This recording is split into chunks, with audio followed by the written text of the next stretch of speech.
Father, we thank you for such a time to hear your word. Speak to us, instruct us, correct us, and empower us for the glory of your name. In the mighty name of Jesus. Amen and amen.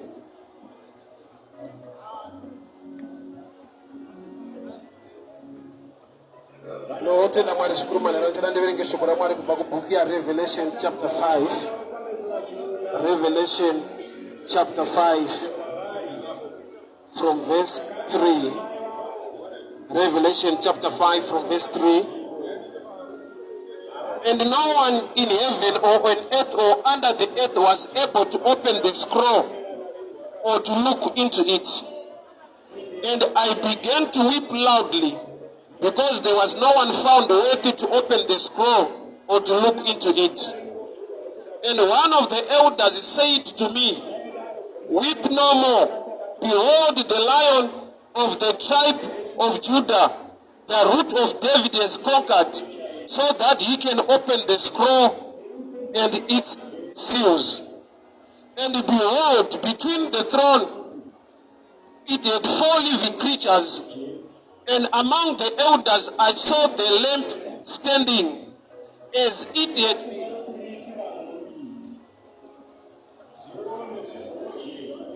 had been slain, with horns and with 7 eyes, which are the spirits of the Lord God. And he went and took the scroll from the right hand of him who was seated on the throne.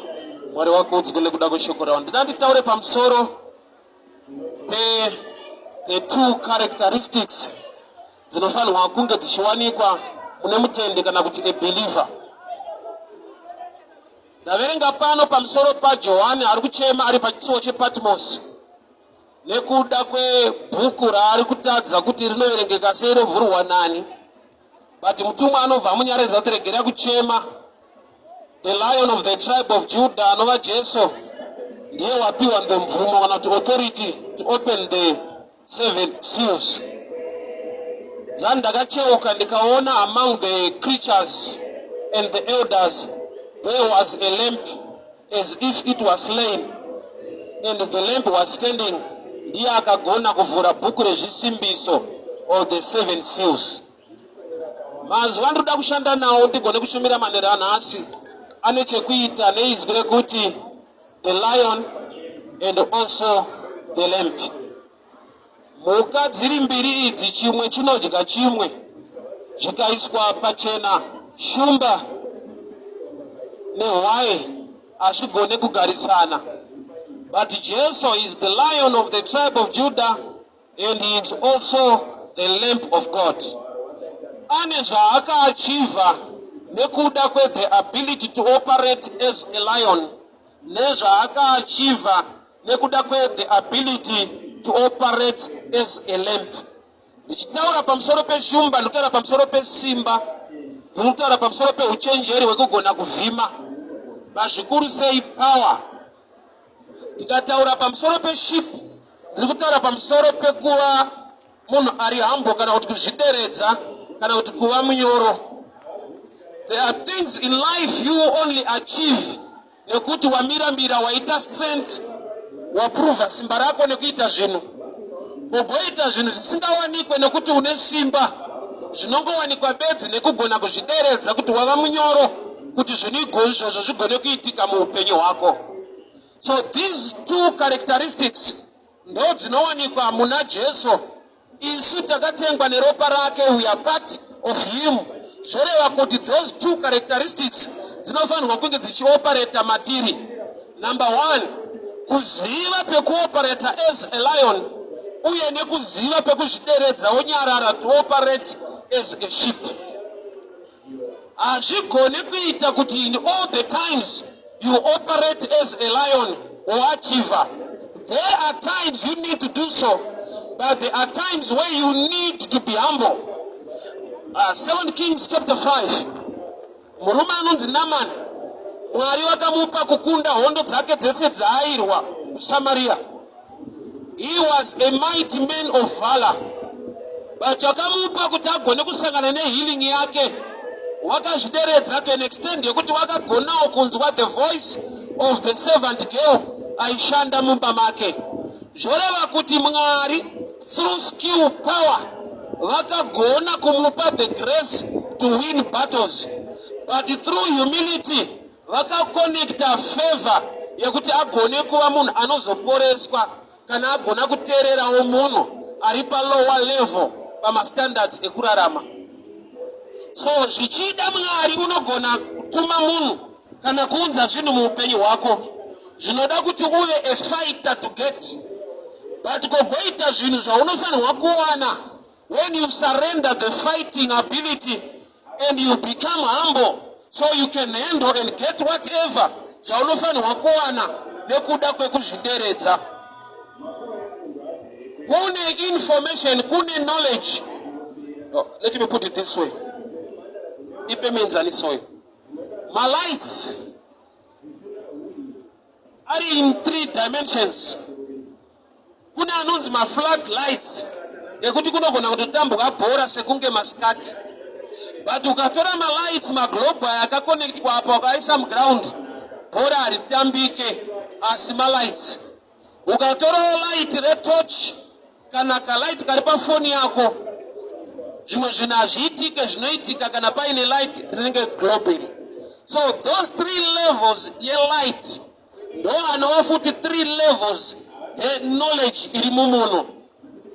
Munhu anofanirwa kunge aine light. Light represents information, but there is a deeper level ye light anonzi ma underflood lights yekuti you can operate as if masikati, but the same light iroro rashandiswa pa underflood kuti mutambe bhora semasikati rikabviswa pakaiswa maglobe aya malight zvechokwadi, but anocreata mashadows nezvinhu zvinokutadzisai kuopareta sekuopareta kwamungaite pamaflood lights.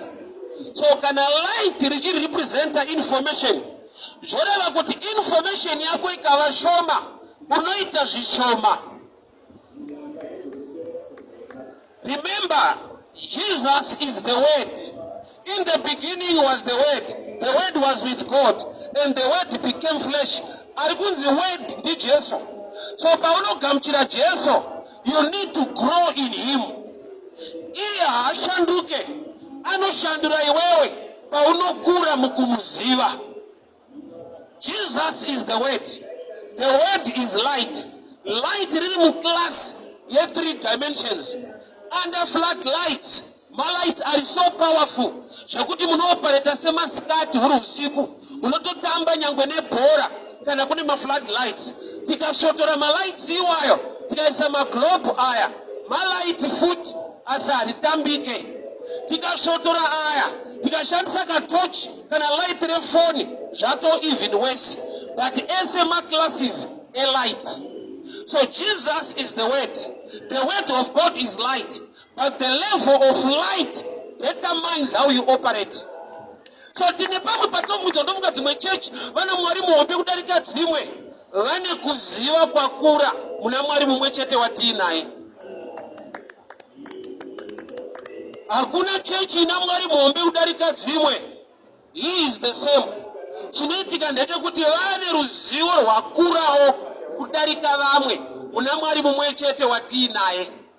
Jesu akafamba pamusoro pemvura achienda kubhoti rine vadzidzi vake. Peter ndiye akada kuexperience a miracle, akati shakana muri minitendere nduwe, akaona opportunity yekufambawo pamvura. But vafamba vakazopinda futi mubhoti rine vamwe. Zvoreva kuti Jesu akafamba na Peter kunze kwebhoti, ndiye Jesu akandogara mubhoti akafamba nevamwe vese. Kureva kuti kune mafambiro ari different muna Jesu mumwe chete. Kune ane experience another level of miracle isina umwe. Zvoita sekunge Mwari wedu anopatsanura nomutsauro wevanhu. Yet he is the same, but the level of knowledge determines the dimension of operating. Level of knowledge inodetermine kuti unooperator sei. And to make things worse, mumwe angangova a believer but asina even in a light racho. Mukadzi akarasa coin, Luke 15. Bible rinoti akabatidza mwenje. Kureva kuti haadi kutsvaga murima, ukatsvaga chinhu murima you take long, and unogona kuti shaya even chirimo. ukaziva kuti ndarasa chinhu nyangwe une shungu dzekutsvaga kana muri murima usaoparete neshungu. Ita principle yekutanga Bible rinoti akabatidza mwenje kureva kuti akaziva kuti koini riri muno but imo muna macho mune rima. I cannot operate better in darkness. Tine vanhu vari kutsvaga zvinhu vari murima, shungu hadziite kuti uone, chinoita kuti uone ilight.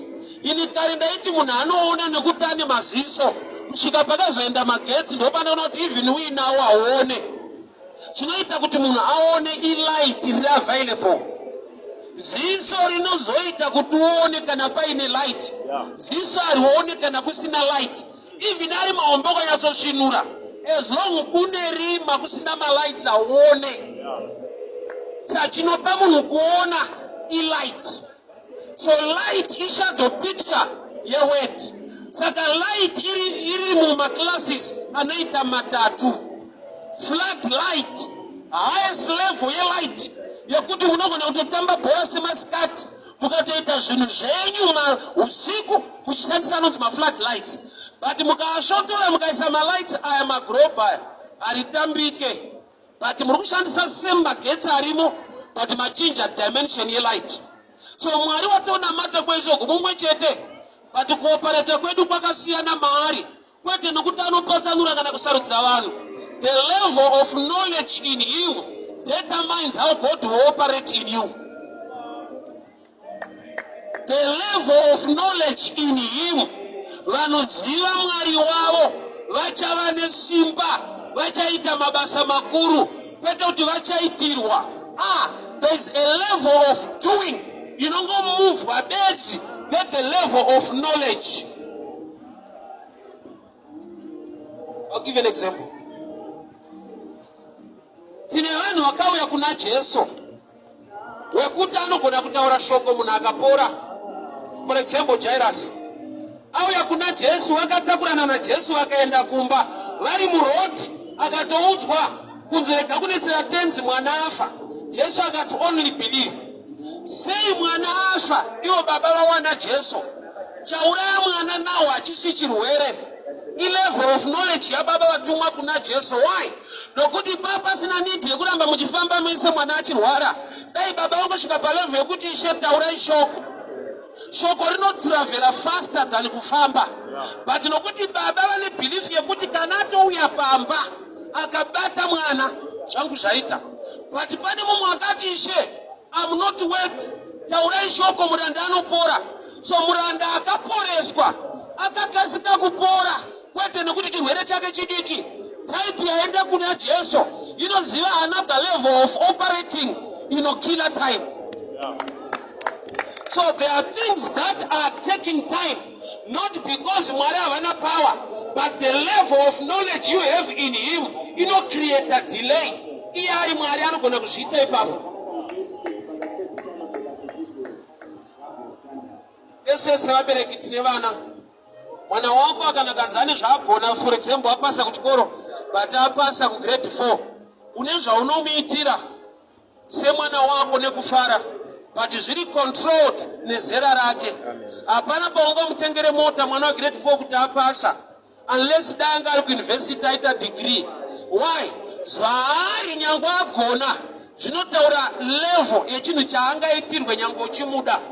So there are things yekuti Mwari havasi kuzoita zvinhu pakapasiti yeumwari hwavo but vachaita zvinhu palevel yeumwana hwako. Zvinoita zvinoti but I'll explain again. Ini mwana wangu paakapasa kucreation ndakawedzera kumutengera macrayons.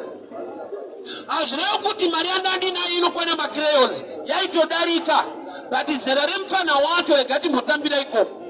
Iye zvaari zvinodetermina zvichauya kwaari kwete capacity yababa. Prodigal son paakati baba ndipe zvinhu zvangu ndiende, ane zvinhu zvaakasiya pamba. Nechikonzero chekuti bhegi raakashandisa harikwane mombe. That's why paakadzoka baba wakamubayira mombe, nokuti paakaenda akatora bhegi rekuenda naro. Saka aipiwa mari ngecapacity yekutakura kwete capacity yekuwana kwababa. Mwari vari kutoita kuita zvinhu upenyu hwako pari zvinokontrolwa nezera rako nekuita kwako. Iye ari Mwari anoshamisa wamasimba ose. Anonoziva vanhu kana vachiita zvinhu kana vision iri diki havanidhe mari hombe sevanhu vane vision hombe. Ndaimbotaura neimwe nzvimbo ndikati machechi ese despite wachiti vanozoda mari uko vanozoita zvemari vanoita zvemari. Chechi dzese dzinoita zvemari but level yemari yacho inosiyana nekuti vanenge vachiite ipapo. Kana iri Pungwe paSowe vanotsvaga yehuni. But kana iri vision yeconference paHICC rent yacho i5,000. Kana iri church ine TV channel vakuda 15,000 yes. But kana kurungoti pano parodi patiri kurova ifree. So azvireve kuti ava vaita zvemari yehuni nevaita zvemari yeTV channel ave TV channel vakara is the level yekuoperata kwavari kuita. Mari yaunoshandisa uri mufana yakasiyana neyaunozoshandisa wane mhuri. Pese unenge uchiita zvemari but level rinodetermina kuti uchaita zvemari. So prodigal son paakati baba ndipe zvinhu zvangu ndiende haana kupiwa zvese nokuti baba vake vane zvizhinji. Akapiwa zvaanokwanisa kutakura saka mombe haikuwa nemubhedha. That's why paakadzoka vakamubayira mombe roti paakaenda akasiya mombe. Problem ukada kubva pana baba hauwane zvese kani kugara nababa. Ukada kuti Mwari vakuitire uende waita era ngavakuitire uinawo. Wai nokuti mavari mune zvizhinji zvisingagoneke kutakurwa newe uchienda kwauri kuenda. So Revelations 5 yati ndanga ndachema ndashaya kuti angavhure bhuku rezvisimbiso ndiani. Ndobva ndanzwa kuti nyarara hako the Lion of the tribe of Judah has prevailed. Shumba iri radhavhidha yakunda. Ndabva ndakacheuka ndikaona the creatures and the lamb standing there. Audzwa pamusoro peshumba but paacheuka ari kuona kune gwai. Zviviri hazvigarisane zvinodyanana. Chimwe chine simba kudarika chimwe. Sei atsanangurirwa pamusoro peshumba uye gwayana. Roma characteristics too aJesu. Jesu aioperate with power and also with humility. Kuti agone kuachiva zvimwe zvinhu zvisingawanikwe nesimba zvinowanikwa nekuzvideredza. Tine mabattles atinofanirwa kurwa nepatinofanirwa kunyarara nekudzikama patichiwana maresults akafanana. Kune victory inouya nekuzvidzora nevictory inouya nekufighta.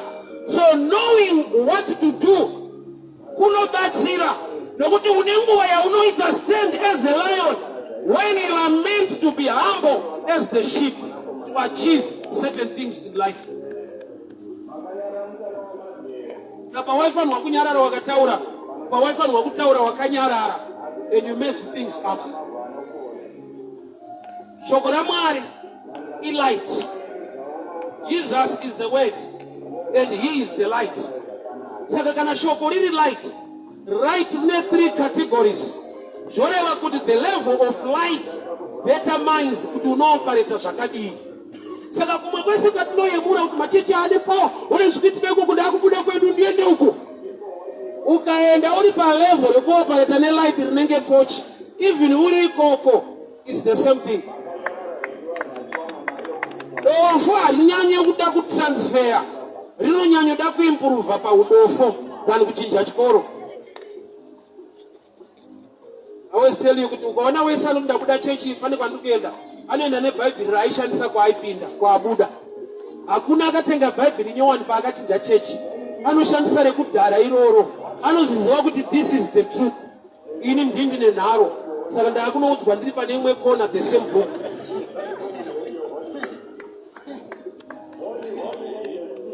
Hakuna kuchechi kuna Mwari ari so powerful. Kune vanhu vane greater revelation rinopa allowance for him to operate differently.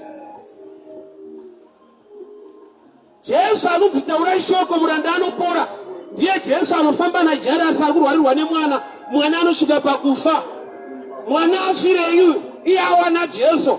ndiwo baba vafunga kufamba naJesu anogona kutuma shoko rikafamba iye asati afamba.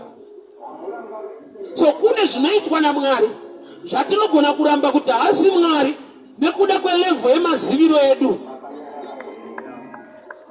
Ipo paakauya achifamba pamusoro pemvura havana kufara, vakati chipoko vakatanga kutya.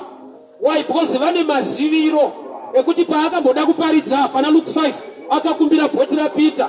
Saka by experience haasi ityai, yet ndiye but aoperata mudimension yavasinganzwisise nekuziva. Mary and Martha pavanoti kuna Jesu, dai manga muri pano hanzvadzi yangu haifa. Ndo zvakakonzera Jesu kuchemawo. Jesu haana kubvira achema Lazaro, aiziva the outcome kuti ndiri kuenda kundomutsa. Saka anochemei kana zvawo chitunha chacho chinomuka. Aichema mafiro anga akaita vanhu vafirwa pakuziva iye. Nokuti pavanoti dai manga muri pano hanzvadzi yedu haifa, vari kuisa past tense yekuti you missed time. In other words, vari kuti kudii, hamugoni kuita zvatinoda nekuda kwetime. Gamba he is the same yesterday, today and forever. Kureva kuti hanzi dai manga muri pano, anonzi zvamuri pano zvanaka. Why? Nokuti zvamaida kuti aite last year this year anoita. Kana maida kuti Lazaro apore anoporeswa, even kana afa anomutswa. Saka pavari kuti dai manga muri pano vari kumurwadzisa, vari kumupa picture yekuti level yekuziva kwedu ndeyekuti munoshanda neimwe time, imwe time ikadarika hazvichaita. So hakuna Mwari ari so powerful kune imwe church kudarika Mwari waunonamata. Ndiye but level yekuziva kwako determines kuoperata kwake. Mwari waunonamata ndiye anonamatwa nevanhu vese vaunoyemura vai. Haana mbokusarudza kuti ava ndouti vanhu vangu chaichayo ava vapfana rega ndivasiye. No, the level of knowledge, Daniel 11:32, those who know their God, but knowing up ndo pane key. Unomuziva sei sani? Nokuti kune akafamba naJesu akasvikirwa nehama dzake kundosanitsa tenzi, mwana afa. Jesu akati kuna Jairus, don't worry about this, only believe. Kureva kuti pane kumwe kuziva kune vamwe vanhu kwatisina, kwatinofungidzira kuti aiwa ndofunga hasi Mwari, ndofunga mishonga. Ndagara ndakataura ndikati isu takarerwa pageneration yekuti hatina munhu wani watakanongedzerwa. Kunziri kuona munhu aitambura stereka ari rombe, Mwari vakamupfumisa. Hakuna. Vese vandainongedzerwa vanga vakapfuma vanga vane mishonga nekuromba. Hakuna anonzi uyu akapfumiswa naMwari. Hamena kwamba muratidzwa? Hakuna. Ende zvinenge hazviite ufunge Mwari kupfumisa vanhu. Unanenge atoshereketa. Hatina maexamples izvezvi. Hamena kana kwamba muratidzwa kuti kuona munhu dari rombe Mwari ndiye akamusvitsa pari akabudirira. Hakuna. Wese unonongedzerwa kuziva kubata bata. So already takafitwa information inobelieve much ku negative than ku positive yokuita kwa Mwari. Saka wakaipa anotokupa kuti hai uri kunyeperwa hazviite wakambomuonere. Unayo example yemunhu akanzi yakachinjwa upenyu naMwari, rari ribenzi rirombe, unayo nemabhizinesi azodai ndiye Mwari. Hakuna. So already matiri makafitwa information iri negative, iri positive inonetsa kutrusta. Give an example. Mukukura changu ndandinawo musekuru wangu so vanga vakaremara gumbo. Savaifamba netsvimbo yavo. Pavakauya pamba tikaitora tikatanga kufamba nayo, mama vangu vakapopota vachiti zvamuri kuita hazvina kunaka, munondishumidzira chipatara handina mari. Vaedza kutaura kuti prophetically you are practicing problem ende zvichatoitika zvamuri kuita izvi. Mavari vakatenda kuti ukangotedzera zvemunhu ane dambudziko rinoita, havatendi kuti ukatedzera ane rugare zvinoita. Bosi pakazombouya vamwe nemarori avo sose kurombo nedumbuyawo tikatora machino tikatanga kufamba sawo tichitedzera, havana kuti munoita mari, wakati kwanai. Without our minds, deliverance hombe kwairi kutodiwa manje. The devil chaanonyanyofaita mumunhu knowledge. Iye Mwari achipupura anoti vanhu vangu vaparara nekushayiwa ruzivo. Why? Wakaipa anotrust darkness. Darkness is shadow picture ye-ignorance. Kusaziva kunoita munhu kunzi ave murombo iye akapfuma saZimbabwe. Zimbabwe anga ane madiamonds ake kubva 1980 akatozozikanwa manje manje apo. Kuda kuti pamwe pensa panga ari murombo ane madiamonds ake. Madiamonds haana kuuya akagara ari muno. Knowledge ndo yakazouya pazvinhu zviripo. For tikashaya kuziva zviripo tinotsvaga zvatiinazvo, tinonopema tiri isu tine zvinhu zvacho zvakanaka. So vanhu vaifamba naJesu, even Judas aifamba naJesu. Jesu ndiye anonzi life. Anotaura anoti I'm the truth, the way and the life. But Judas aifamba nemurume anonzi life. He lost his life. Jesu anova upenyu akafamba nevamwe tsano vainzi Judas vakarasvikirwa neupenyu vachifamba naupenyu. Saziva kuti unani unogona kutambudzika une muridzi wazvo. Jesu anopa upenyu akateerwa naJudas. Judas arasvikirwa nehwake. Why? Nokuti ane maonero aita. Judas aita akaona Jesu aiona opportunity yekumeka mari. Iwo noti chakapa vanhu vese kuti kana taakuda kubata Jesu ipai Judas mari. Research yanga yaitwa kuti mukapa Peter anoramba, mukapa James anoramba, tsana vane madira anoita kutestimony. Vakatogara pasi vaona kuti tinoda mari, hatina kuendera kuchechi zvimwe zvese, tiri kuda pane mari yacho, saka dzipei mari dzitengese Jesu. Havana kutsaya mumwe munhu Judas kurati zvaitooneka kuti tsano target yawo is making money. Saka iye nokuti anga asingaone upenyu, aingoona zvinhu zvinowanikwa muupenyu chinonzi mari. He lost life achifamba nemunhu anonzi life. Mwari anonamatwa kumachechi kwezo kana vanhu vakatengwa neropa raKristu mumwe chete, but haoparete zvimwe chete. Sambata akandizvanzayoka kana muchiti Mwari anotida zvakafanana seupenyu hwedu hwakasiyana siyana. The answer is like this. Mwari anotida zvakafanana. Chinoita kuti upenyu hwedu husiyane, hatimude zvakafanana uye hatimuzive zvakafanana. Mwari anotida zvakafanana asi upenyu hwedu haufanane. Sei hatimude zvakafanana? Vamwe zvechechi kukila time, kutandara, kutraya, vamwe vachirevesa. Ini kuchikoro kwandakaenda ndikafoira ndine proof yekuti taitichwa zviri correct. Nokuti anga ari paside pangu apa akaita 6 ma-A. Kuti manotsi ataipiwa aitisa ma-A, ini ndikaita ma-D. Handina kupiwa angu ema-D. Ticha anga asingati iwo ndokuticha pako wega waita ma-A, avo ema-D ndokupa yenyu manotsi. Tapiwa manotsi ema-A wozobuda uri kuU kwako. So handaigona kunyepera vabereki kuti inini waindidzvanyirira ndaizotichwa pakukonda pangu ndega. Pazvinosvikira pane nyaya. Magetsi apise kana kutonhora, but ukakonekta firiji panoita maizbro. Ukaisa hita unobuda ziya. Iwo haapise hatonhore. Gadget at the end determines the result. Wow. So Mwari watonamata nekutenda mumwe chete.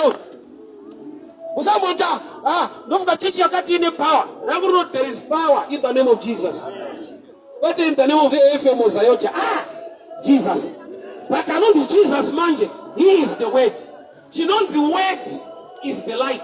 My light are in 3 dimensions. Floodlights. You can play soccer usiku. Tika kisama floodlights. Tika kisama lights. I am a globe. Aricha kambita. Tika kisao aya. Kana yari kono kono to tika sanza.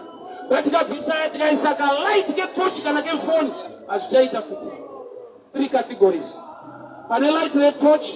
Unongoona pa unongedzera. Red globe unoona imba yese. Black light is stadium akutambabhora. So the level of light determines your operation. So God here pachake, He is the word, and the word is light. So kuoperate kwa Mwari akusi determined neumwari wake, kuri determined ne type yevanhu knowledge yavo, nokuti ndo vanozvicreatera light to operate.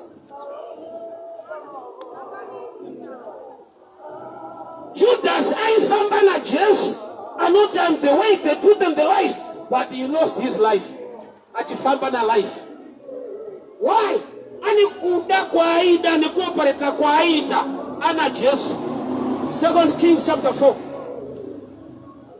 Wane mruma iseva under prophet Elisha.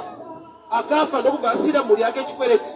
Mukazi watu ndoku baenda kuna Elisha. Kunopa report.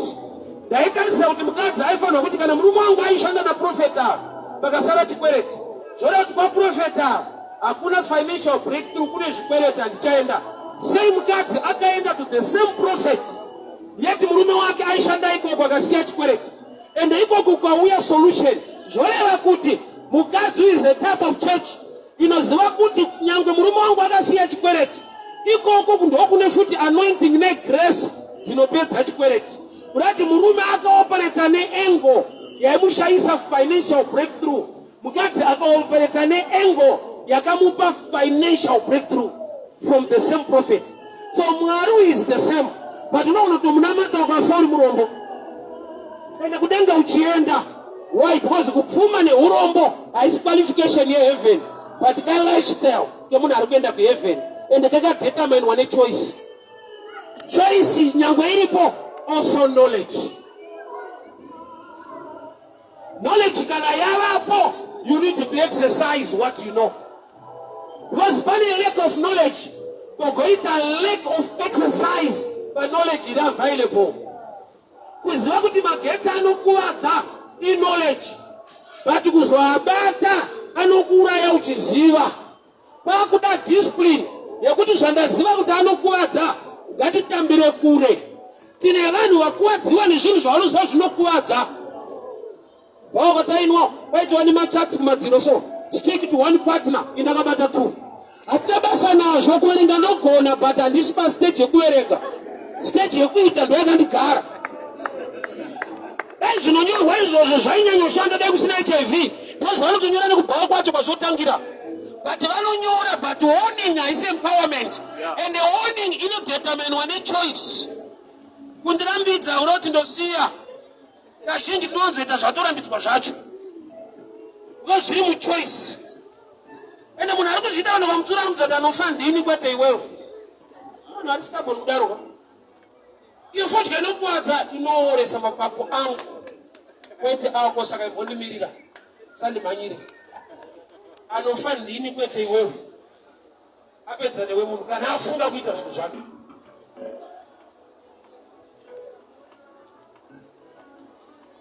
Dimension yaverengwa pano Revelations 5. Zvanzi ndakachema ndati bhuku rinovhurwa nani. Zvikanzi nemutumwa andilova apa zvikanzi don't worry, the lamp of the Lion of tribe of Judah is prevailed. But pandakacheuka handina kuona shumba yataurwa. I saw the lamp among the creatures. Zvoreva kuti shumba ndo yakarwa kuti zviite. But kana zvaita panoda the ability of a lamp kuti bhuku ritsanangurwe. So pane panoda power nepanoda kuzvininipisa kuti uachieve zvinhu mulife. You don't fight every case, every matter in life. There are issues where you need to be quiet. Kuva quiet itori language yevamwe vanhu vari wise. Vanhu vari wise vane language inonzi kungova quiet to be disciplined. Haisi every matter yauri suppose kutaura nekuchema nekushamarara nekufighta. Kune mafights aunogona kukunda nekuti you have refused to fight. Nehemia akashedzwa kubani naSanballat naTobia kuti yakunotipedzerane. Akati I will not come down bani ndiri kuvaka rusvingo ndiri kuita basa rakakura raMwari. Why? Nokuti Nehemia wakazviunderstand ndikaenda kubani ndikanonetsana nevarume kana ndikanzi ndahwina still ndaluza chikonzero ndamisa time yekucomplete the walls of Jericho. Because there are times yekuti unobitwa panguva iwe uchiita chinhu chiri correct. Amandronzwika here. Mwari vatonamata mumwe chete. Andokatengwa neropa raKristu. Unotova mwana waMwari through the blood of Jesus nekubhilivha kwako. But kuoperata kwaMwari wacho manje hakusipo kuti you are just a believer. The level of light in you. What is light? The level of weight. Why? Because without faith, you can't please God. What is faith? Faith comes by hearing, and hearing by the word of God. The word creates faith. So the more the word, the higher the level of faith, and the higher the operations of God in your life. Tears are not enough.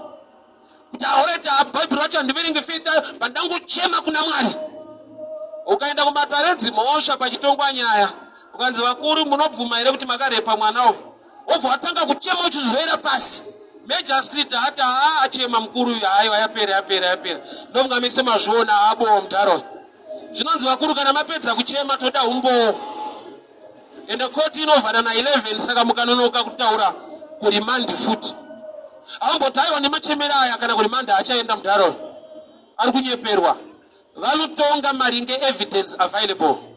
Same with the kingdom of God. Tears are not enough. Tears I see action. Bible language not those who plant in tears, not those who plant tears. Which means even in time of crying, you must know what to do. Okay, na mumunda wako usinambia uyechibage ukatanga kuchema utendera imobo kuti mwari muriko muchazviratidza mbewa ndina marandira but itazvishamiso vanotokukwenya newo unoshamisa ingoni ninoropafadza kubata kwemaoko kwete misodzi iri pamatama. Blessing is attracted nematears ila attracted nework despite you are crying. Vanhu vazhinji maybe our nature ndeyekuti mbati ndikachema mwari vanodwa tsitsi dzamwari dzakavigwa mukuita tani mukuchema.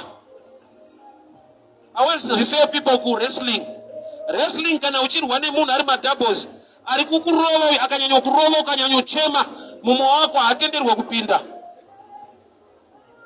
Ende vanenge kuti munhu atochikurwa kwauya kuwadzwa mumo wako hata mwangu achikoka referee mira ndipinde referee ene atisiya zvakadaro. Why? Because policy iripo ukanyanya rohwa imbomira kuchema or even uchichema swedera kune mumwe wako wotambanidza ruoko iye akakurova wamupa access yekupindira. Haapindire nokuti wakuwara kana kuti wachema, anopindira kuti wachema wakuwara waziva zvekuita. Misodzi haiopen door kuti mwari vapindire munyaya dzako, inongoratidza kuti zvaoma kuna mwari. Saka uchiona kuti nekuchema kwauri kuita vanokutumbira mushumiri. Why? Because vari kuuya neansa kuti uzive zvekuita. Misodzi haiti mwari vanhu vachema chiuye mupinde munhu achema ngaazive zvinofanirwa kuitwa. I'll give you another example. Let's say we remember kuMars ambulance unosubscribe mari dzako kuitira kuti ukazokuwara ukaita challenge you just make a call kunouya ambulance or kana vane helicopter inouya helicopter yekutakura. Let's say ambulance iri kuyazokutora kuwadzana. Mudriver weambulance osvika paroundabout yeWarren Park ona mai vane nhumbu vari due for labor vari kutochema akaita zvetsitsi kuti rega nditanga ndatakura mai avari pataita ndonosiya uko anosvika achinzi rapera. Rinopera sei aita tsitsi nemukadzi uyu ari pacritical? Haiatende vanhu vari critical, inoatenda mamembers vanosubscribe ikoko. Doves ikanzi iri kunoviga vanhu kumbudzi ikasvika yada kuviga member yacho yakaiswa muguava yemuka voona vepanext vasina box havati since tatatobuda naro kudhara kuoffice chipai ava vavige munhu wavo. Unovigwa ipapo uri pagumbeze box richidzoka vanopa vanhu vaisa mari kuDoves ava operate netsitsi dzakavigwa mukuva partner anosubscriber. Enda paDoves izvozvo uchichema kuti muri yese yaparara vanhu yese vafa ndiwoniyo vanoti muri member here wotaiwa but muri yaparara unonzi mupurisa budai nevanhu vapanza vane tsitsi ufunge but vanosha tsitsi dzavo dzakazembera pakuti uri ani unoita nezvei. The Lord's prayer munamadzo watakadzidziswa hautanga nekukumbira kana kuchema, unotanga nekuburitsa relationship. Unoti kudii kana wakunamata baba vedu vari kudenga, panoti baba vedu panotaura ukama zvekuzoti tipaiwo chingwa kuzodii munamato wevana vacho kwete vanhu vane nzara. Waita nzara ziva kuti mudhara wako ndiani, nokuti hautange uchiti give us today our daily bread, unotanga wati baba vedu kuti kana vasiri baba wako ukazoti nzara yako hainzwika here vechinu. Ebaona kudinzwa ndikupe mwamenzaniso. Mwana wangu ane vana vanotamba nawo. Tichida kuda kudai vatoshedzera pagate. Vese vachitedzera mwana wangu. Tati bye bye. Mutinzirawo machips. Ndikadzokera kumba nemachips. Funga kwako ndinonokera dzimba dzevana vamwe wangu vachitamba nawo. Ndofana wangu vataura machips awo. Ufunga handidaro. Ndinopa wangu. Akusi kuvasarudza. Chandoziva ndechekuti ava pavataura vanga vachitedzera wangu. Saka paunoita munamato kuna Mwari usini mwana waMwari, Mwari vanongoziva kuti uri kutedzera vana vacho. Saka uchiona hapana chinochinja, iwe chichema. Vanoziva kuti haanga achitedzera vana vangu pavangu achichema paangovajoinawo.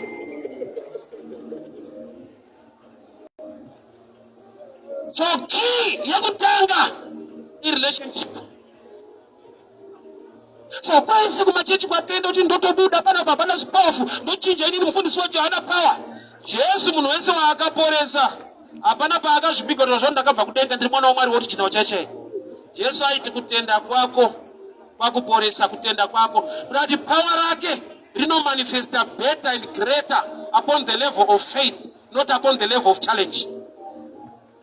Dambudziko riripo ukashaya kutenda hazvifambe kuda kuti iye haasi kuzongounza power pamusoro pe-challenge.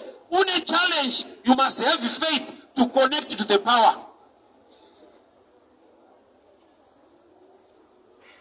So Mwari wedu akafanana kumachechi kwese kwatenda kana tichitenda muna Jesu, worship the same God. But haite zvakafanana kwese.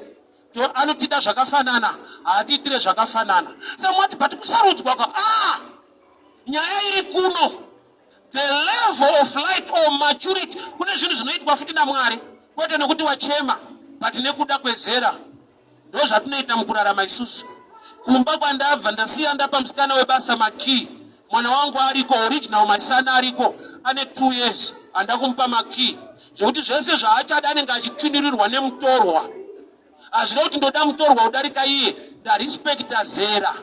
Why nokuti uyu mupfana ukamusira Maki unoona apinda pasina kunaka, wamupa zvakanaka.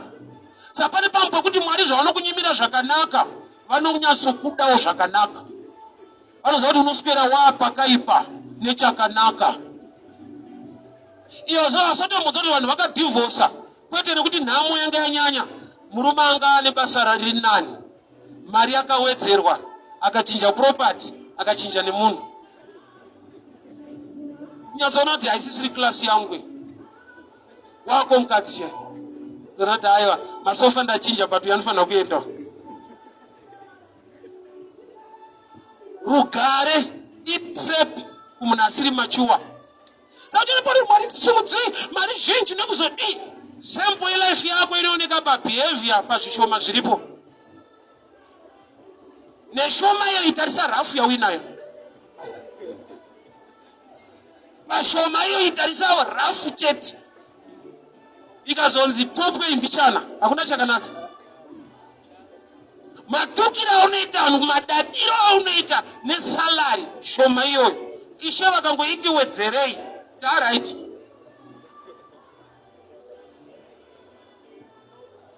So Mwari wedu is the same, but I operate the same. Chikonzero, faith. Faith comes by the word. So faith can really word. Word is also the light. So light remember dimensions 3. So the level of light don't improve, not the level of God. You worship the same. Dear was wrote that. Saka itonzo wama simba ose. Hapana pacha itari mwesimba rakanyanya. Raana rondore kutopedzisira. But kwa uri level yekuoperate kwake tafana tese gore marare 3/4 yedu. We are connected ku Lake Chivero. Lake ini mvura yakawanda.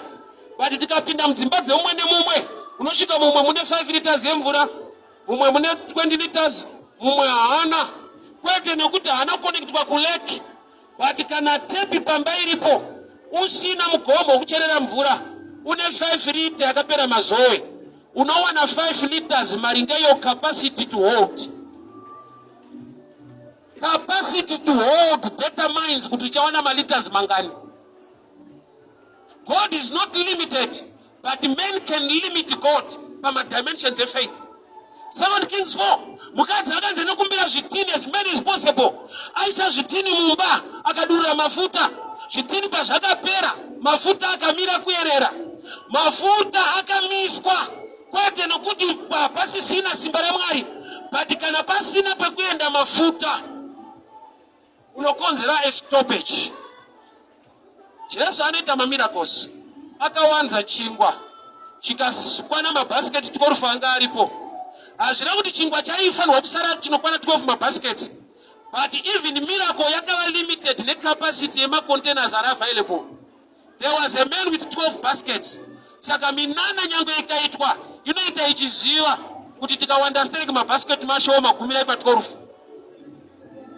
So kune zvakamira mauri, kwete nokuti Mwari hakude, but mabasket, macontainer, the capacity to hold. The first challenge in the Bible, iri pana Genesis 2 verse 5, yakaitika mugarden. Zvanzi Mwari havana kutendera mvura kunaya mugarden. Why? Because there was no man to till the ground. Purpose kana iri yekuva negarden, tikashaya gardena, mvura ikanaya, the garden will turn into a jungle. So purpose in the garden, saka kuti tive ne garden, there must be a gardener. Saka Mwari anokutendera mvura kunaya, chikonzero hapana gardener. Nyangwe maplants atida mvura inonaya, but nekuti hapana gardener, denga ranga riri closed. Then God formed men from dust. Mwari ndobva vasika munhu wenyama anoshanda mugarden, which means kana munhu wese ane zvaanoda kuti Mwari vamuitire, the capacity to manage or to hold or to control inogona kuva a key yekuti sei zvisati zvaita. Tikaita crusade nyangwe tikatenda kuti Mwari anoita mamiracles pakayaka mufana panapa, kati ndinamatire ufundisida kuva une ndebvu, hatikanamatire ndinokati kura dzinobuda. Kamsikana kakaweke kati kati mbereko ndinamatire oishe mbereko ndikuda nhumbu. Naturally usina mvira kuwaroiwa, at your age haubereke naturally. Sei mwana uyo asingatendere kuva nenhumbu, munhu anofanira kunge mature to carry the pregnancy. Hazvibve padesire kumahumbu enda zviti baba ndabvira ndabereka, kuzviti baba ishungu yekuda kuita zvinoitwa nababa ende uchitoitawo futi, but no result. Yanga isiri attack age aripo ndakava nechichemo kuti tatiri kumahumbu zviti baba ndisikana kubereka. Kumahumbu hakuberekwe, why? Age. So there are times yekuti when you are not mature you think it's the devil. Zvino zviri kuitika ndovuka pane Mwari hasi kundirangarira, ndovuka Satani ari kundirwisa. When you are not mature ingoriyo a closed door pane zvinhu zvaunochemera. Genesis 2 verse 5, Mwari havana kutendera mvura kunaya because there was no man. Remember, man was already created but not yet formed. Creation is spiritual dimension, formation is physical dimension. Mugarden hamushande munhu wemweya, munoshanda munhu wenyama. So zvenyama zvinogona kudzivisa kuti Mwari vakupe zvimwe zvinhu kubva kudenga ukasamachiwa even panyama. Vana kundinzwa? Mwari achida kutipa Jesu kuti atiponese panyika, pakashanda process iri physical. Kune mhandara yakaita nhumbu, pakaberekwa mwana akakura kusvika aenda pacross. Munomboziva kuti Mwari chaivo vakambotipa Jose kuti tizane mwana. Matthew chapter 2, Herod ari kuda kuuraya mwana. Joseph na Maria pavakaenda kuEgypt, they were running away. Bible rinototi run away from Pharaoh. Ari kuda kuuraya mwana, vakatiza vakaenda kuEgypt. Indava Mwari vachipa munhu vhangeri rekutiza, ivo vari Mwari wamasimba ose.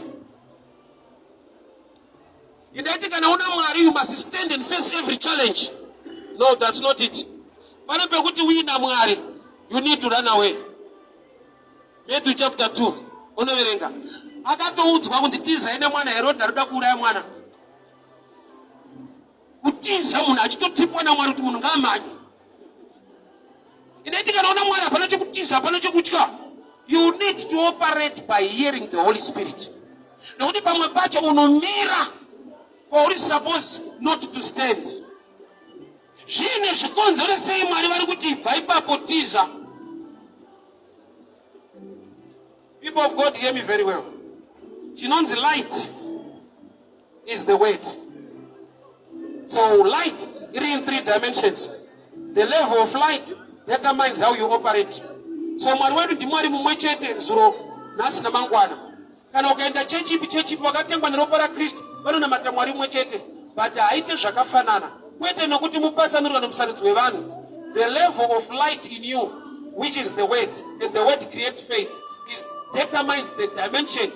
In Galilee, Jesus did not do mighty works there because of their unbelief.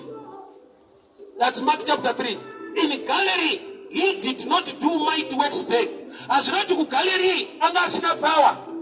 Reason, because of their, not of him, their unbelief. Nekuda kwekutenda kwawo kudoko, anakuita zvizhinji ikoko. Zvati ndiye Jesu muzhinji in Galilee, in Jerusalem. But anoperate differently, maringe kuti mu dimension area yacho, their level of knowledge, which is the key to faith. Wakuri chinonzi faith in knowledge. Vanhu vazhinji havana faith, vane zvivindi. Wezi kana usina knowledge, unongoshingawo. Kuti Mwari achazviita pononamata zvinotoita chete, otondogorera kupera pana chiri kuita. Vakuru makashinga muna kutenda, hamuna faith, mune chivindi. Faith chinhu chinocreatwa neknowledge, kuziva. So kusaziva kwako kunoita kuti Mwari vatadza kuita zvinhu nokuti Mwari anoita according to your will, haabvise munhu. Tine vanhu vasingazivi zvimwe zvinhu zviri kuna Mwari, zvavanototi nyange vari muchechi vanoti aiwa nhamo panyika urugare kudenga. Ene munhu achitotendei kuti panyika nhamo urugare kudenga. But the same Bible raakabata richiti thy will be done on earth as it is in heaven. Iye ari kuti aiwa tichaenda kudenga ndokwa tichazorora. Iye Jesu paMatthew 11:28 uyai kwandiri makaneta makamirwa ndokupai zororo. Iye oti aiwa tiuye koko tofa tozouya. Vangeli in 2 dimensions, the spiritual part and the physical. And some chose to ignore the physical. Icho kwadi shoko rinoti nyama inoora, but chinonzi healing kurapa nyama inoora. So Mwari vane business ne flesh even ichiora.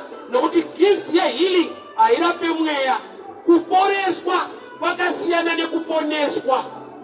So muna Jesu mune kuponeswa nekuporeswa. Panoporeswa flesh, iyo inonzi inoora. Mwari anoita take care yechinhu chinoora. Saka iwo pangobata nokuti nyama inoora, zvopasi pana zvinobasa tokuenda kudenga, unotofa Mwari aripo achiporesa iwo haakuporese.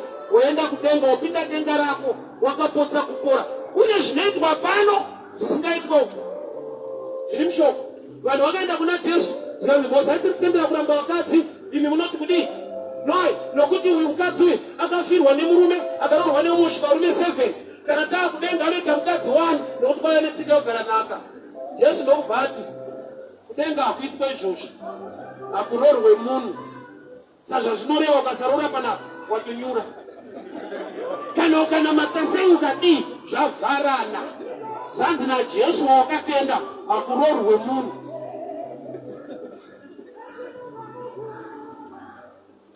Hakuna kemu yokutadzira kudenga wasvika kuti vasina kurora vaendayo kuti okupai mabhebhenyu, zvavharana. So kune nyaya dziri mushoko raMwari dziri earthly and dziri godly. Iye anotwana the God of all flesh.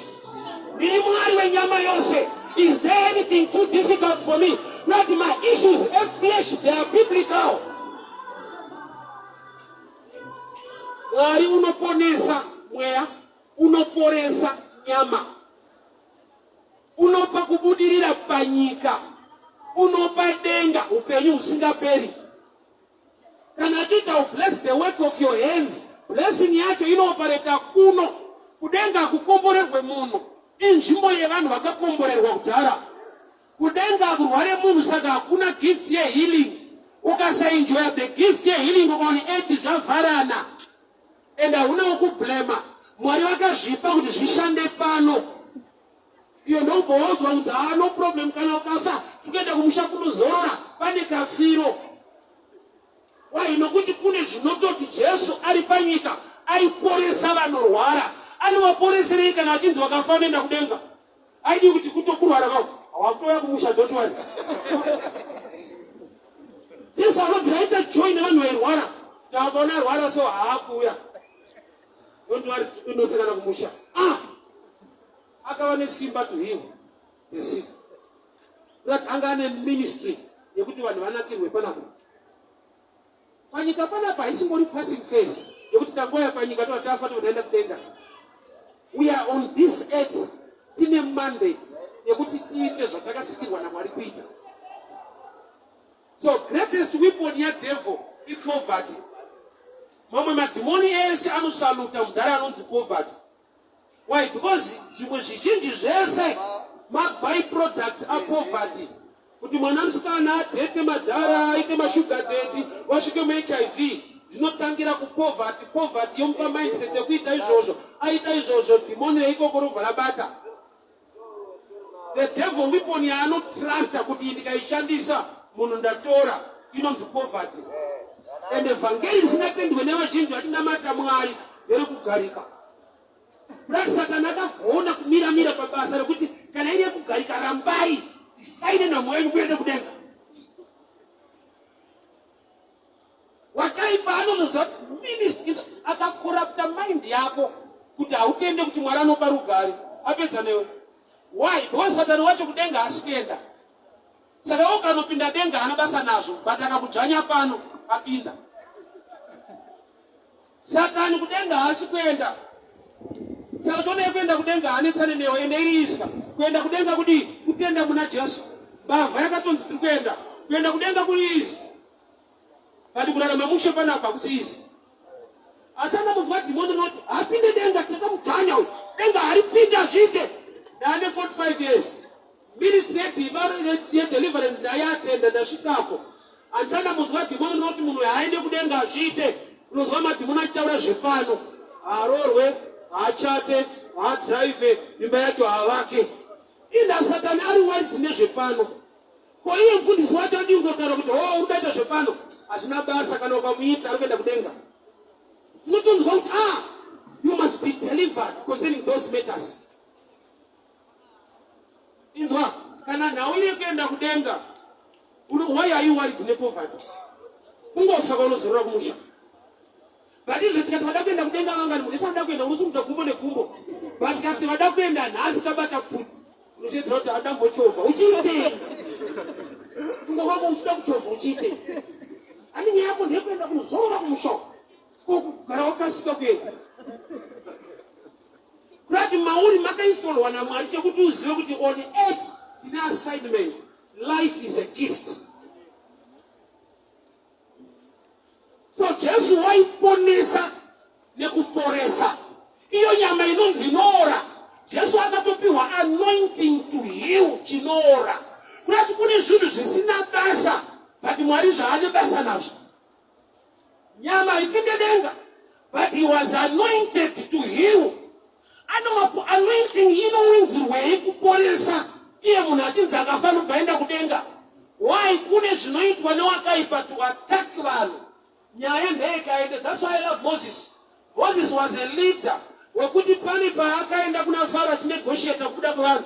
Faro akati don't worry budai. Exodus 9. Nanzi budai but siyai mombe. Mose ndokubva aramba kabudiro kwete kubuda. That's why I love Moses. Anongoti chikuru kubuda. Kabudiro.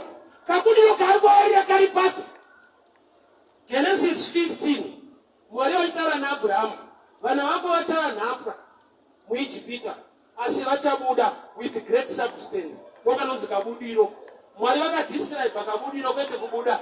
They will come out with great substance. Vachabuda nezvinhu kwete kuti vachangobuda. Saka Faro paakati budai siyai mombe. Mose akanoti hasi mabudiro aMwari. Osemwe life unofanira kuti ukaverenga shoko rinoti haisi life yakataurwa neshoko raMwari.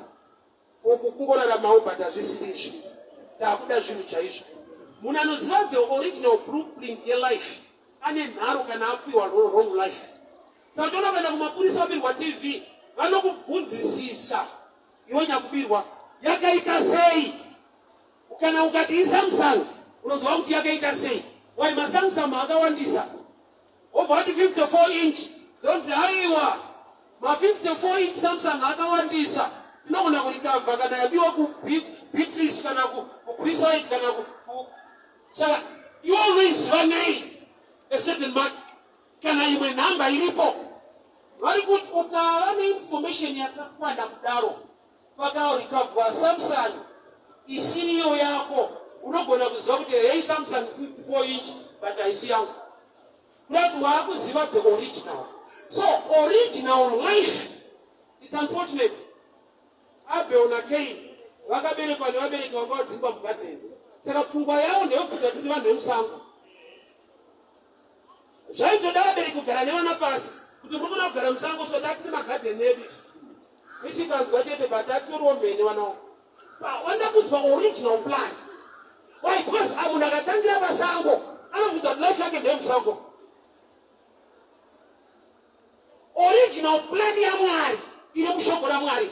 Ukasaiziva you settle for less. Iye Mwari the better. Saka Mose akanzi kudaisia wakati. Akati Mwari ana movement imabachura. Nimdalada kutiitisa. Why? Because trick ya Faro ndekuti ukabuda usiya mukati. Vanopera wanyu kunovodza nokumana. Kambona namadamu kaIjipti. Atingari kuchienda katina madamu. Ani some strings are attached to your movement. Kuti unopota uchidzoka. Saka Satani akakuregera uchinamata. Ndobva asiya asara akabata mari yako. Paunongofunga mari, anotaka kunegotiate newe. Mai inoda kautotsipichana tsako. Uda mari. Yapane madhiranda kufaniswa. Haisi theft. Isa makapu, turapo, isa makapu. Wegonyezo notishiwa kunamata ndukuna makapu, henti nkudiwa. Rodi dendro dauda henti, nunamata stereki. Ndilendro dari minamata. Au bonauta, dendro tufuka maiti tikleti mwenyasha. Kulitse mari. Idambo pira kombi, alena is God given. That prima food is God, that our team dara wetu. Banda ushamzika winda uniti, bata nita mwasha.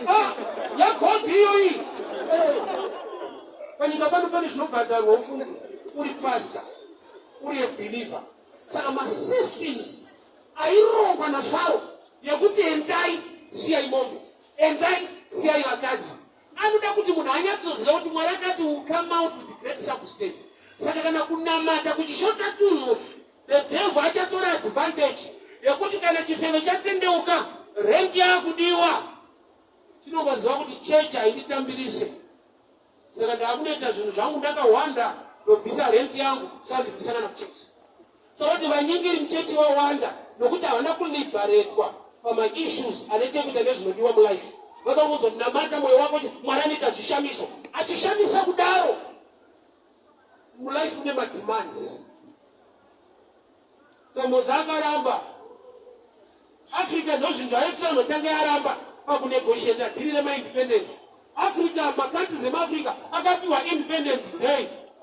Net debt, and they are not independent financially, economically. So wachiona wapedza kusununguka vatamba independence dzavo, nonzwawo kuti dai vauya. We are open. Iwo vanotanga mbaisani kuti muzuno. Why we have strings attached? Don't know what to do. Operator unaita colonization system. Inokubatsira kuunderstand kunaita operator unaita madimoni. Madimoni ari nomadic, anodzingwa pese pese. Saka zvari kuti ndabuda ndaenda. Vachinota taende, ane pamwe paanopinda. Ende paabuda, anosiya create a system yekuti unoinvite wega. Uri chifewa watendeuka kwakudiwa rent. Unongonohura udzoka kuchechi kwacho. Chechi haitambirisa salary ukatendeuka uri hure. Sisi wamuzohura mari yereti atidaro unotozopera saka nokuti tiwaona makaenda yenyu kuKenani but mombe dziri kuno siya imombe. Colonization ishato picture yekuopereta kumadhimoni. Saka uchiona kuti kana rikanzi rabva raenda munhu anosiurwa memory neknowledge yekuopereta. Kana wanga nedhimoni rekuba pese pawaiba una information yekuplana kwawaita Dhimoni likadzingwa, memory haiende. Unosara uchigona kuba usina dhimoni. Zvikaoma unotoba usina dhimoni nekuziva chete. Kuti unodai wobuda nekuseri kwobvaenda. Saka Mulungu akaenda. Tikava liberated, Mulungu akaenda. Tikasara tichiita zvinhu zvinoda Mulungu. Ende tikasara tichikoshesa zveMulungu akaenda. Mushona akatadza kutaura English vanoseka. Mulungu akatyora Shona kunzi atatraya. Why? Because already we are colonized even today. Pane klipa nachona kuTikTok so. Vaitambwa zvikuru kuMalawi Mulungu angachitambawo. Vari machifara yeah. Ini zvikuru ndoziva nakurira pamai. Tichitamba ukapinda muground chidai. Asekuru unotakurwa wotozvipinzwa paidhina. Kana muchisa vanhu Mulungu akapinda wakadaro yes boss. Ana Africa tipa mawanda. Wokopereta kunoita bwechina ikoko. Inokusinga memory. Isitaenda kubhawa. Dhimoni racho harisimo mandiri. But izvezvi kuzoti kukecha kuita sei. Ndoziva. Taimodaro kamwechina uri matiri. Wakaenda ukandisira information. Sanu pamwe zvinogona zonetsa ndaenda avapfimbwa kungobvunza toita sei. Totoziva avapfimbwa kungotoita sei.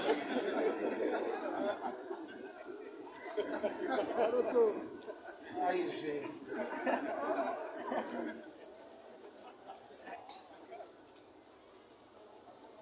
Independence iri kupiwa vana veIsraeri.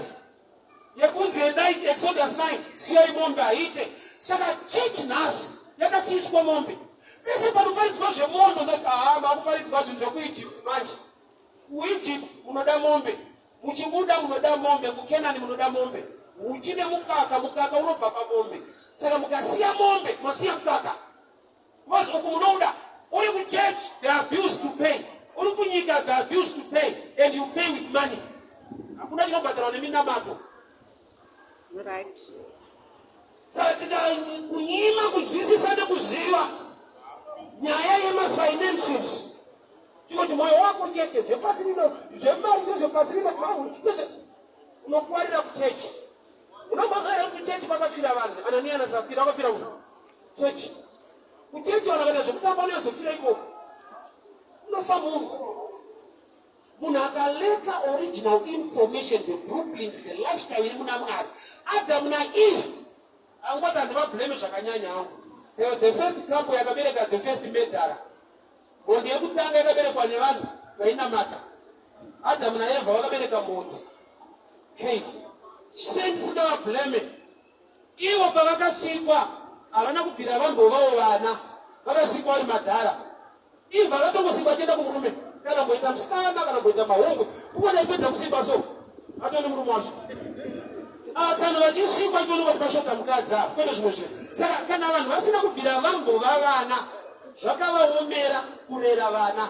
Because there are things you only learn by experience, not by intelligence.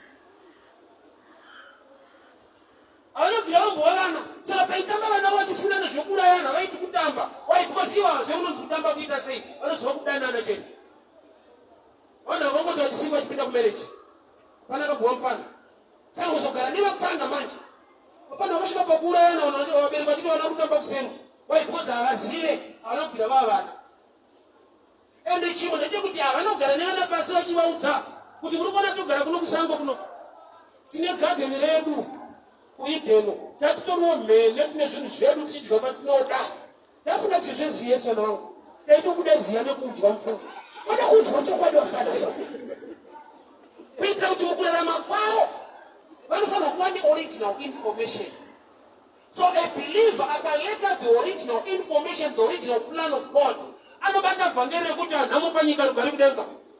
Panyika pano pasi pedu. Chanozorora kumusha. Kufunga kwako Jesu akaingei yekuti achadzoka handirambe. Izwi rekuti achadzoka rinoda kuti akambouya. Chiita research kuti paakauya angauyifambira nyaya dzei. Ruponeso, ruporeswa nekubudirira muupenyu. Zvese izvozvo maari zvirimo. Tinonzi blessing chino manifesta kusvika mu physical realm. Blessing haigumire pandimi. Iye anoti am Jehovah God who give you power to make wealthy. Deuteronomy 8:18. That power is still available in him. Pari munobata aiwa ndizvo pasina zvinodi basa rese. Vakuru mukadzamara masiya mombe kuEgypt. Pane panoda nyama pamberi apo. Kana masiya madzimai kuEgypt. Pane mhuri inofanirwa kuberekwa rwendo rwakareba. Saka wakaipa chaakaita akati vafundisi paridzirai vanhu kubudi kusimuka nekunamata Mwari. But potai muchisiya nyaya idzi kumashure ndezvekuEgypt hazvina nebasa rese. Vanhu vari kuenda kuKenani vabva kuEgypt. kuKenani vari kundorima. kuEgypt futi vairima. Mwari ndokubva ati Deuteronomy 10:11 kwamakuenda kwakasiyana nekwamabva. Kwamabva maidiridza nemakeni muchidiridza neirrigation. But kwamakuenda Mwari unodiridza nyangwe nemakomo. Which means they are farmers. Vari kuenda kunoita farming. Chachinja environment. So uri kunyika nemunhu akuchechi chachinja kwauri. Kararamiro is the same. Hatisi wenyika ino tiri panyika ino. Pese banda kubhadharwa school fees, hapadi fasting, hapadi prayer, kada mari yacho. Saka ukasadzidziswa kushanda nekutsvaga ropafadzo kuti Mwari akugonese, unenge uri type yemunhu akasiya mombe kuEgypt. Saka uchiona zvese zvinoda kurarama kwepanyika, unoita chitsotsi. Uchechi uripo, ukafunga mari unovhara vanhu. Nekuti hauna kuudzwa kuti Mwari wacho unoropafadza kubata kwemaoko. Wakaudzwa Mwari asinei nemari yako, asinei nemarriage yako, ane chekuita nemweya wako. Anoponesa mweya wako, unonozorora kumushopo. Kana panozororeka, uyai kwandiri makaneta makaremerwa, ndichakupai zororo. So word can read in 3 dimensions. So there is a dimension you need to know. You need to operate better. That is the summer just coming in. Malaits are through corner up, Malaits are. Some stadium, Bora Tambike. She got my flat lights. My flat lights create a mascati to Katamba Bora. Tika shoto that guys are Malaits aya. No one goes to the people Bora Tambike. Tika shoto aya, Tika Tora with the torch and I light their phone. Jesata put the Ashkanya to it. But my levels, a light E3. When the power operator is mascati. So the word of God is light. So the level of operator Kwamari Mauri is determined the level of light in you. And what is light? Light is the word. What is the word? The one that gives faith. And without faith, you can't please God. But faith yacho in my levels. Because my lights are in my levels. But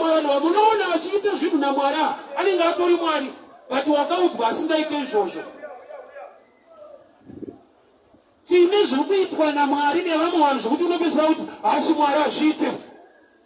Why? Because una type yaMwari wawakaudzwa ane paanogumira. Rekati kuti bruro makofu matatu paakabatiswa nzou vakati tsanangurai kuti nzou yakaita sei. Mumwe nemumwe akatsanangura pati yaabata kwete nzou yese. Akabata trunk akati nzou ihosepipe. Ukangonzwa kuti pane hosepipe tiza ndovanhu vakuwadzwa inzou.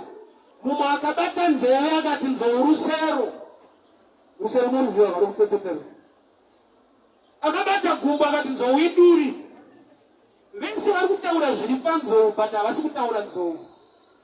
Saka ungwarira kuti information yauinayo shuwa ndeyaMwari but haina kukwana, haisi complete package. Wakaudzwa Mwari wokuti ukafa unoenda kudenga. Shuwa kudenga kuri kuendwa. But kuna Mwari futi anopa mararamiro akanaka on earth. Ariko. And that chigaro chake another the God of all flesh. Iye anoti ndiri Mwari waAbhurahama waIsaka. Anombomira zvemazita evanhu obva ati ndiri muridzi wesirivha nendarama. Kukesha ariko. Iye John 4 chiti Mwari mweya. Iye anonzi mweya. Ndiye anoti mari ndeyangu. Iye ari mumweya zvake. Oti but kukesha ndiriko. So knowledge yakapiwa mumwe nekuti zvemari nezvematsotsi nezvepano moyo wako chete ukafa unozorora. Iyo vhangeri rinoita kuti ufe zveshuwa unozorora. But pane rekuti unogona kuzorora even usati watofa. Why? Because Jesu anoponesa, anoporesa. Iyo nyama inonzi inoora, he was anointed to heal flesh iri designed to rot. Saka anoporesere nyama inora. There's a time yekuti haifanirwe kuora. Afanyika pane basa rei. Chitese tinozongofa toenda kudenga. Saka nyaya upendi yekuenda kumusha unozorora kaendero. Mozisi akaramba anzi buda isiyai mombe. Akati apa ndisikuramba kubuda, ndiri kuramba kabudiro. Akati ndo nhamo yakaita Afrika. Dai Afrika paishe independence yakanyatsobvunga mushi isina kunyanochemera date racho nedei. Vakachemera kuva independent kwete kuva nedate reindependence. Unaona date racho rinokwana but tipa mawani. We depend on them. Isi tikaita independence. But after independence tinenge takuti dai vauya. Tinomuzinda nepfuti yonyora bepa rekuti adzoke tsamba. Kuti yaita right. Inati kana tavaruva vaenda kuti kunoita zvinhu zvedu. Kamba tavaruva vaenda tinogara pasi toita meeting kuti vakadzoka tinosimuka. Afrika mahwani vatiri kuda uku. Dai Mwari atiwanira nyasha ufungi. Tipa mahwani mamwe asingaite. Zvatovenga ndo zvatinoaplaya netsamba kuti chidzoka takuwana. I want us to pray. Nasikuru kuti tionere. That's namati. Namati wangu ne wako ndo kuti Mwari. Increase the hunger for the word so that my light rikure. The word of God is light. And light is 3 dimensions. The level of light determines the level of operation. So hakuna kuma kuchechi kuna Mwari mombe udarika kwa unopinda na Mwari unotenda. But pane kukura mauri kuneta tu Mwari aite zvikuru. Let me pray. Father, we thank you for your word, your grace and your favor. Kuzita la Jesu Kristo nyasha dzenyu zara nenye uteshokureni. Nakupa imbili nekukure mekenzai. I pray also for my nation Zimbabwe. Nyika yedu irangarirwe. Vana venyu vawanirwe nyasha. Favor inobva pamuri. Masuwa azarurwe. Kuzita la Jesu Kristo Nazareta.